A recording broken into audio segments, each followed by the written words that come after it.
হিন্দু ধর্মের মধ্যে সবথেকে বড় পদ হচ্ছে শঙ্করাচার্যের পদ। আর সেই পদে এখন অধিষ্ঠাতা অভিমুক্তেশ্বরানন্দজি, যে এখন জ্যোতির্মঠ পীঠে এখন অধিষ্ঠাতা আছে, উত্তরাখণ্ড জ্যোতির্মঠ পীঠে। সেই মহারাজের সঙ্গে এখন ইউপি সিএম যোগী আদিত্যনাথের সঙ্গে এখন প্রচুর কন্ট্রোভার্সি চলছে। ঘটনার সূত্রপাত হয়েছে মাঘ মেলায় এই গঙ্গা স্নান নিয়ে। এখন ইউপিতে যেখানে প্রয়াগরাজে কুম্ভ মেলা হয়েছিল, সেই কুম্ভ মেলা জায়গায় এখন চলছে মাঘ মেলা। আর সেই মাঘ মেলাতে শঙ্করাচার্য স্নান করতে যায়, সেই নিয়ে সব কিছু কন্ট্রোভার্সি হয়। যখন শঙ্করাচার্য স্নান করতে যায়, তখন পুরো সব শিষ্যমণ্ডলী দ্বারা বেষ্টিত হয়ে তিনি একটা পালকি করে স্নান করতে যায়। তখন ওখানকার যে পুলিশ আছে, যারা অধিকর্তা বা অধিকর্তা আছে, তারা বলে যে পালকিটা একটা নির্দিষ্ট জায়গায় রেখে ওখান থেকে প্রায় 100 মিটার মতো হেঁটে গিয়ে যেন স্নানটা করে, কারণ ওখানে যদি ওই পালকি সমেত যায় তাহলে সেই ক্রাউড কন্ট্রোল করতে পারবে না।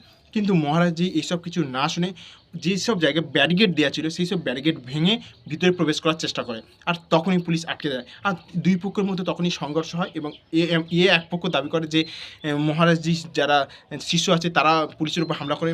মহারাজজি যেসব শিষ্য আছে তারাও এরকম অ্যালিগেশন লাগায় যে ওই পুলিশরা তাদের বাধ্য করছিল এরকম কাজ করতে, এবং তাদের নাকি যে শিখা থাকে, যে সন্ন্যাসীদের যে শিখা থাকে, সেই শিখা ধরে টেনেছে। তাই এই সব কিছু হওয়ার ফলে এখন মহারাজজি ওখানে ধর্নায় বসছে। আর এই নিয়ে চলছে এখন সব কিছু কন্ট্রোভার্সি। আর ওই যখনই ধর্নায় বসছে, তখন এবার যোগী আদিত্যনাথ অ্যাক্টিভ হয়ে গেছে। যোগী আদিত্যনাথ কী করেছে, মহারাজজির কাছে একটা নোটিশ পাঠিয়েছে, বলছে যে তুমি যে শঙ্করাচার্য তার প্রমাণ দাও। এই জ্যোতির্মঠে শঙ্করাচার্য যে অভিমুক্তেশ্বরানন্দ, তিনি যে শঙ্করাচার্য, এই নিয়ে কন্ট্রোভার্সি এই প্রথম নয়, এর আগে বহুবার হয়েছিল। কিন্তু কোনো সরকারি অধিকর্তা সে শঙ্করাচার্য কি না এরকম কোশ্চেন করেছে, সেটা প্রথম। ভারতের চারদিকে 4টে শঙ্করাচার্যের মঠ আছে। পূর্বে জগন্নাথ মঠ, পশ্চিমে দ্বারকা মঠ, উত্তরে যোশী মঠ এবং দক্ষিণে শৃঙ্গেরি মঠ। এবং এই অভিমুক্তেশ্বরানন্দ তিনি এখন যোশী মঠে শঙ্করাচার্য হয়ে বসে আছে। আর এই শঙ্করাচার্য হতে গেলে মেনলি 3টে জিনিস লাগে। সর্বপ্রথম যোগ্যতা বা জ্ঞান। যে শঙ্করাচার্য হবে তার 4 বেদ কণ্ঠস্থ হতে হবে, উপনিষদ কণ্ঠস্থ হতে হবে, এবং তার ভগবদ গীতা সম্বন্ধে একদম যেন কণ্ঠস্থ থাকে। কঠোর ব্রহ্মচর্য পালন করতে হবে। যেমন ওখানে দিনে একবার ভিক্ষা গ্রহণ করার পরে সেই জিনিসটা খেতে পারবে, মাটিতে শয়ন করতে পারবে, এসব ভোগবিলাস থেকে নিজেকে দূরে রাখতে হবে। দুটো নিয়ম মানলেও তৃতীয় নিয়মটা নিয়েই যত কন্ট্রোভার্সি হয়েছে। তৃতীয় নিয়ম অনুযায়ী যে চারদিকে 4টে শঙ্করাচার্য আছে, তার মধ্যে 3টে শঙ্করাচার্য স্বীকৃতি দিতে হবে সে শঙ্করাচার্য কিনা। তার 2টো শঙ্করাচার্য যেদিকে ওনাকে স্বীকৃতি দিলেও, পূর্বে যে জগন্নাথ মঠে শঙ্করাচার্য আছে স্বামী নিশ্চলানন্দ সরস্বতী, তিনি কিন্তু স্বীকৃতি এক প্রকার দেয়নি। আর এই নিয়ে কন্ট্রোভার্সি তো চলছে যে তিনি 3টে যে শঙ্করাচার্য আছে তার থেকে স্বীকৃতি পায়নি। আর তারপরে এই অভিমুক্তেশ্বরানন্দর যে আরও শিষ্য আছে, যে গুরু ভাই আছে, তারাও এর উপর অ্যালিগেশন লাগায় যে সে নাকি প্রপার ওয়েতে এই শঙ্করাচার্য হয়নি। তো সেই জন্য তাকে সব কিছু ওভারঅল নিয়ে তার উপর কোর্টে কেস হয়ে যায়। এবং বহুদিন এই কেসটা লড়ার পর 2002 সালে একটা স্টে লাগিয়ে দেয় কোর্ট, বলে যে সেই শঙ্করাচার্য যে অবস্থায় আছে সেই অবস্থায় থাকবে। মানে তিনি যদি শঙ্করাচার্য হয়ে যায় তাহলে সেই শঙ্করাচার্য হওয়া অবস্থায় থাকবে, আর যদি তিনি শঙ্করাচার্য না হয় তাহলে তিনি আর শঙ্করাচার্য হতে পারবে না। এইভাবে একটা কোর্ট স্টে লাগিয়ে দেয়। এই অভিমুক্তেশ্বরানন্দ তখনই সবথেকে বেশি পপুলার হয় যখন রাম মন্দির প্রতিষ্ঠা হয়। রাম মন্দির প্রতিষ্ঠার সময় 4 শঙ্করাচার্যকে ডাকা হয়, কিন্তু এই অভিমুক্তেশ্বরানন্দ আসতে চায়নি। তার একটাই কথা ছিল, যেখানে মন্দির প্রপার তৈরি হয় না, মন্দিরে পুরোটা তৈরি হয়, যে গর্ভগৃহে যে একটা লাস্ট প্রথমে যে শিকাটা থাকে সেই শিকাটা তখন তৈরি হয় না, কিন্তু প্রধানমন্ত্রী তারপরে ওই মন্দির উদ্বোধন করে। তা তার অ্যালিগেশন ছিল যে যেখানে মন্দির প্রপার ওয়ে তৈরি হয় না, এটা স্বাস্থ্য বিরুদ্ধ কাজ, সুতরাং আমি যাব না। এবং তাছাড়াও এরকম একটা অ্যালিগেশন লাগায় যে ওখানে কাউকে গরুকে ওখানে মারা হয়, তো সেই জন্য তারা ওই মন্দিরে সে অ্যাটেন্ড করবে না। এই নিয়ে তার প্রথমেই সে সারা ভারতে পরিচিত আসে এবং তাকে সবাই চিনতে লাগে। এবং এরপর থেকে কন্টিনিউ বিজেপি বিরুদ্ধ যেসব কাজগুলো হয় সেই সব কাজগুলো বেশিরভাগ করতে দেখা যায়। এই মহারাজ যখন এই প্রয়াগরাজে এখন ধর্নায় মঞ্চে বসে আছে, তিনি অখিলেশ যাদবের সঙ্গে কথা বলে। সমাজবাদী পার্টি যে ইউপিতে যোগী আদিত্যনাথের সবথেকে বড় রাইভালি হিসাবে মানা হয়, যে সমাজবাদী পার্টির হেড অখিলেশ যাদব, তার সঙ্গে কথা বলে এবং খুবই শীঘ্রই তার সঙ্গে দেখা করার কথা বলে। কিন্তু যখন এই অখিলেশ যাদব ইউপিতে সরকার গঠন করেছিল, তখন এই অভিমুক্তেশ্বরানন্দ একটা আন্দোলন করছিল, সেই আন্দোলনে তাকে খুবই খারাপভাবে মারে। এরপরে সে সেইগুলো ভুলে গিয়ে এখন অখিলেশ যাদবের সঙ্গে পুরো একটা বন্ধুত্বমূলক সম্পর্ক রাখে। তখন ঘটনাটা হয়েছিল এই জন্য যে গঙ্গা নদীর উপর গণেশ মূর্তি বিসর্জন নিয়ে এলাহাবাদ হাইকোর্ট একদম নিষেধ করে দেয় যে গঙ্গা নদীর উপর সরাসরি এরকম গণেশ আইডলকে বিসর্জন দেওয়া যাবে না। কিন্তু তার প্রতিবাদে এবং যে গুরুদের হত্যা করা হয় তার প্রতিবাদে সব কিছু একটা ওভারঅল কারণ নিয়ে তিনি অখিলেশ যাদবের বিরুদ্ধে একটা আন্দোলন করে।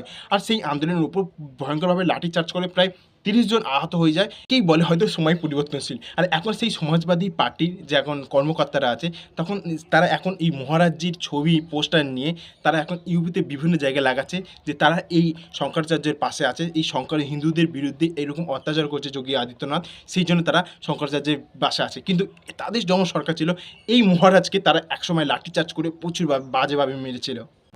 2024 সালে যখন মহারাষ্ট্রে ইলেকশন হয়, তখন উদ্ধব ঠাকরেকে সে সরাসরিভাবে সমর্থক জানিয়েছিল যে উদ্ধব ঠাকরে হচ্ছে বিজেপির তখন বড় একটা রাইভেল ছিল। সে উদ্ধব ঠাকরেকে সে সরাসরি সমর্থন দিয়েছে, বলছে যে যেন আবার এখানে সরকার গঠন করতে পারে। তো সেই জন্য জনগণদের কাছে আবেদন চলেছিল যে এনাকে যেন ভোট দেয় এবং এনাকে যেন জিতিয়ে দেয়। যখন কুম্ভ মেলার সময় মমতা ব্যানার্জি এই মানে কুম্ভতে যখন লোক মারা যায়, তখন কুম্ভ মেলাকে মৃত্যু কুম্ভ বলে এরকম একটা আখ্যায়িত করেছিল।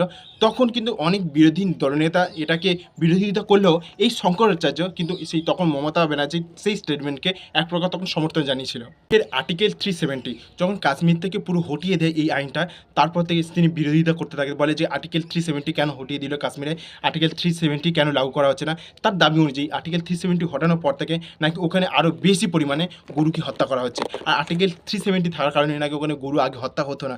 তার দাবি অনুযায়ী উত্তরাখণ্ডের যে বিজেপি সরকার আছে, তাকে এক প্রকার ঘিরে ধরেছিল। তার দাবি অনুযায়ী যে কেদারনাথে নাকি বহু পরিমাণ যে সোনা ছিল, সেই সোনাকে নাকি গায়েব করে দিয়েছে ওখানকার সরকার, বলেছে তখনও একটা অ্যালিগেশন লাগিয়েছিল বিজেপির উপর দিয়ে। মহারাজজিকে এখন যে এই মাঘ মেলা স্নান করতে দিচ্ছিল না, কিন্তু যখন এই জায়গাটা যখন কুম্ভ মেলা হচ্ছিল এবং লোক যখন মারা যায়, তখন তিনি এই যে মানে ব্যবস্থা করেছে গভর্নমেন্ট, সেটাকে নিয়ে কোশ্চেন করেছিল যে কী প্রকার গভর্নমেন্ট ব্যবস্থা করেছিল। কিন্তু এখন যখন ব্যবস্থা করছে, ওনাকে যেতে প্রবেশ করতে নিষেধ করছে যে প্রপার ওয়েতে যাও, কিছুটা পায়ে হেঁটে যাও, তখন তিনি বিরোধিতা করছে কেন এরকম করছে।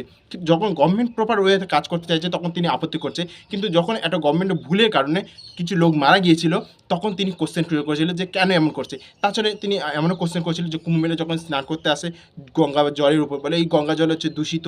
এই নিয়ে যখন একটা রিপোর্ট এসেছিল, তখন নিয়ে তিনি আবার ইউপি সরকারের উপর মানে বিরুদ্ধপূর্ণ কাজ করেছিল।